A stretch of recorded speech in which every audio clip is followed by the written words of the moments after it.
अस्सलाम वालेकुम dear students, welcome to Irfa. Irfa एक ऐसा प्लेटफॉर्म है जहां पर पूरे पाकिस्तान के स्टूडेंट्स को स्कॉलरशिप्स और लेटर ऑन जॉब अपॉर्चुनिटीज़ दी जाती हैं थ्रू क्विज़ कंपटीशन।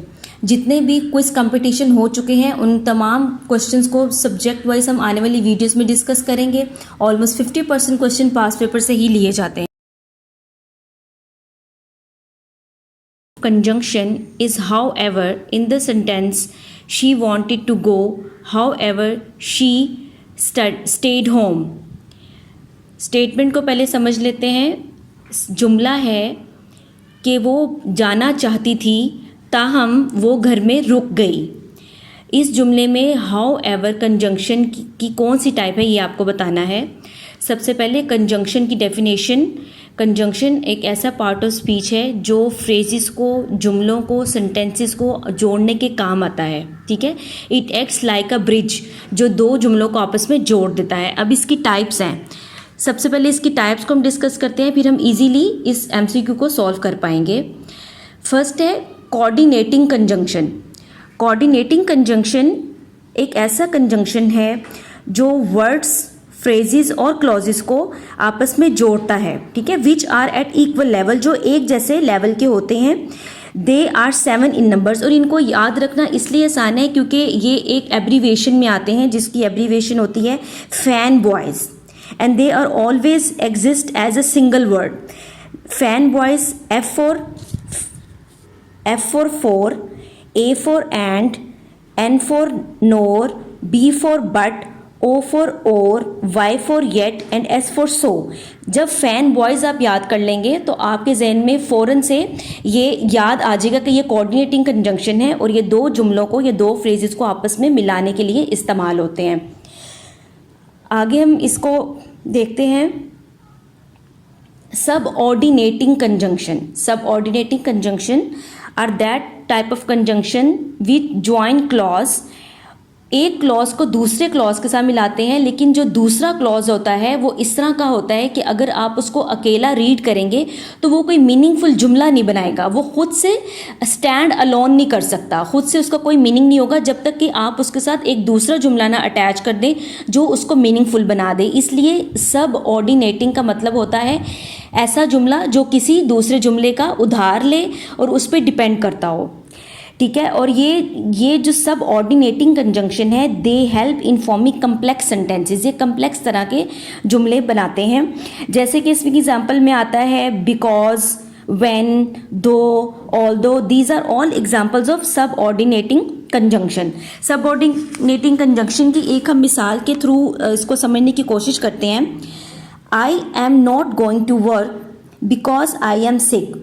मैं काम पे नहीं जा रहा, यानी कि मैं ऑफिस नहीं जा रहा क्योंकि मैं बीमार हूँ। अब इसमें जो वर्ड बिकॉज है ये दो जुमलों को आपस में जोड़ रहा है। और आई am not going, I am not going ये एक ऐसा जुमला है जिसका समझ नहीं आ रहा कि आप कहाँ नहीं जाना चाह रहे। जब तक कि आप उसके साथ ये नहीं बयान करेंगे कि आप वर्क पे नहीं जाना चाह रहे, स्कूल नहीं जाना चाह रहे, यूनिवर्सिटी नहीं जाना चाह रहे, और उसके साथ दूसरी रीज़न ये है क्योंकि वो बीमार है। So it is such type of conjunction which depend upon the other clause to complete its meaningful sense. Third type है correlative conjunction.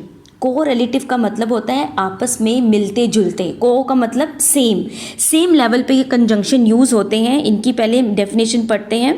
Use to describe two or more things that are related to each other. दोनों चीज़ें आपस में relate करेंगी, दोनों का आपस में रिलेशन होगा, कोई रिश्ता होगा, उसको बयान करते हैं। और ये पेयर की फॉर्म में पाए जाते हैं, लाइक ईदर और, neither NOR, such that, not only, but also. इस तरह के जो कंजंक्शन होते हैं उसको हम कोरिलेटिव कंजंक्शन कहते हैं।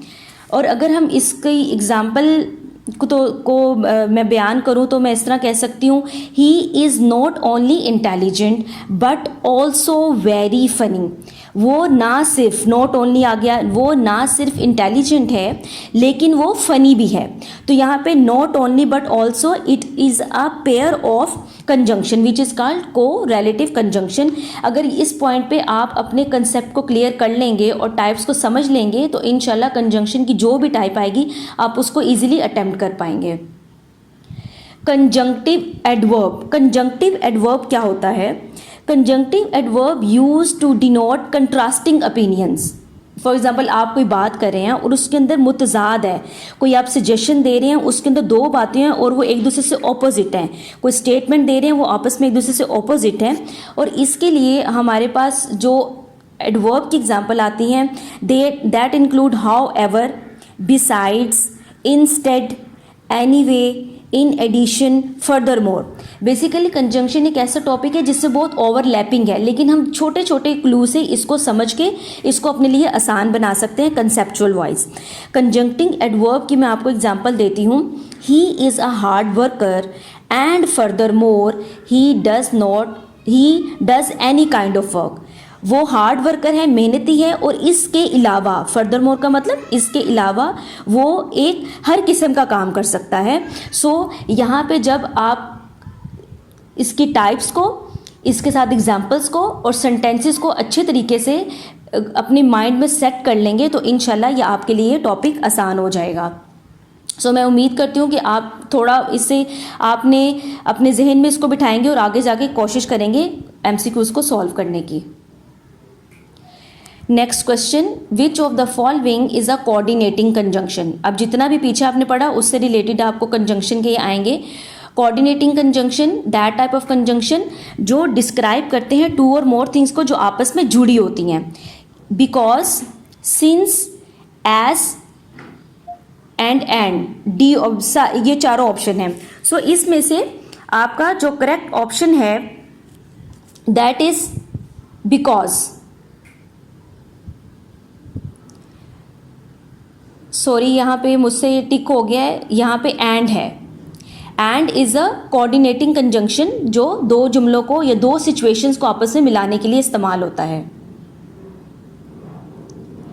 Next question, we will get there dash you do.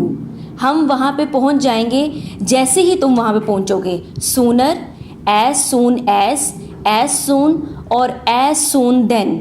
इसमें option B as soon as, option B correct है। एज सुन एज का मतलब आप समझ लें, as soon as shows that something happens immediately or shortly after another action. ये एक ऐसा कोऑर्डिनेटिंग कंजंक्शन है जो कि ये बताता है कि जब एक काम कंप्लीट होता है उसके साथ ही दूसरा भी काम कंप्लीट होने की कोशिश करते हैं आप। जैसे कि हम वहाँ पहुँचेंगे, जैसे ही आप वहाँ पहुँच जाओगे तो दो काम एक साथ टेक्स प्लेस हो रहे हैं। सो एज सून एज हम इसमें कंजंक्शन ऐड करेंगे। Correct option is B. I am not angry dash anything I feel a little surprise. सबसे पहले जब आप किसी भी MCQ के स्टेटमेंट की ट्रांसलेशन कर लेते हैं तो बहुत हद तक आपके लिए आसानी हो जाती है कि आप MCQ को सॉल्व कर पाते हैं। इसलिए मैं एक्सप्लेन कर रही हूँ उसको उर्दू में।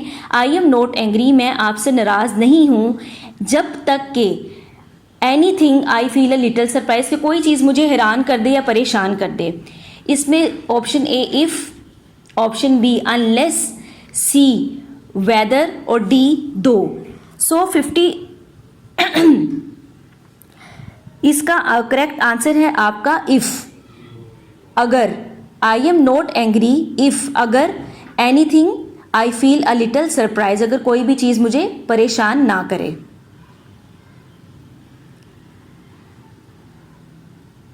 Our question, cold dash it was we went out। बाहर सर्दी थी लेकिन हम फिर भी बाहर चले गए। दो, although, even और even though। अब ये इन चारों में ओवरलैपिंग बहुत ज़्यादा है इन MCQs में। सो हमने यहाँ पे दो और although दोनों एक मीनिंग में जो है वो इस्तेमाल होते हैं, लेकिन यहाँ पे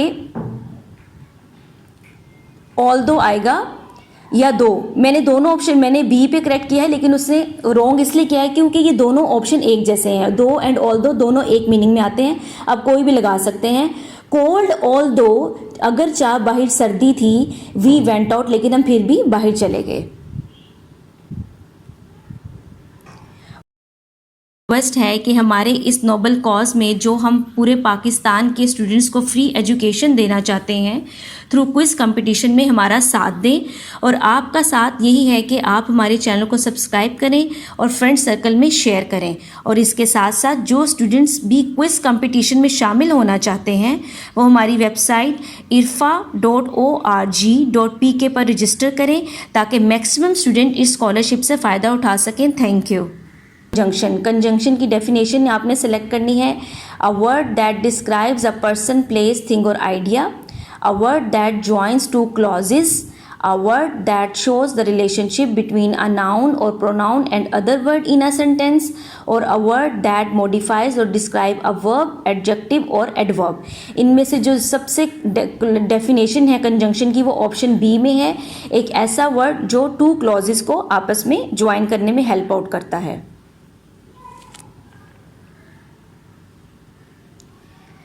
The girl is leaning dash the wall.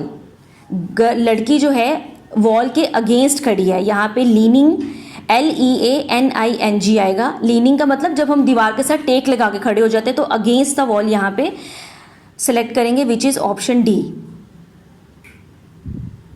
He takes pride dash his wealth. वो अपनी दौलत पे प्राइड करता है या फ़ख्र करता है। So option he takes pride in his wealth. वो अपनी दौलत पे फ़ख्र करता है। That child died heavy fever. वो बच्चा जो है हैवी फीवर से डाइड हो गया। विद, ऑफ, फॉर और एट। डाइड के साथ हमेशा जो प्रेपोजिशन आता है वो ऑफ का आता है। The child died of heavy fever. The children were freed dash the danger. बच्चे उस खतरे से फ्री हो गए यानी कि आज़ाद हो गए। ऑफ, विद, फ्रॉम और for. The children were freed from the danger. वो बच्चे उस खतरे से आज़ाद हो गए। डियर स्टूडेंट्स, आई होप आपको ये वीडियो पसंद आई होगी और आप इससे फ़ायदा उठाएंगे। वीडियो को अपने फ्रेंड्स के साथ शेयर करें, वीडियो को लाइक करें और बेल आइकॉन के बटन को प्रेस करें ताकि आने वाली हर नई वीडियो का नोटिफिकेशन आपको मिल सके, और चैनल को सब्सक्राइब कर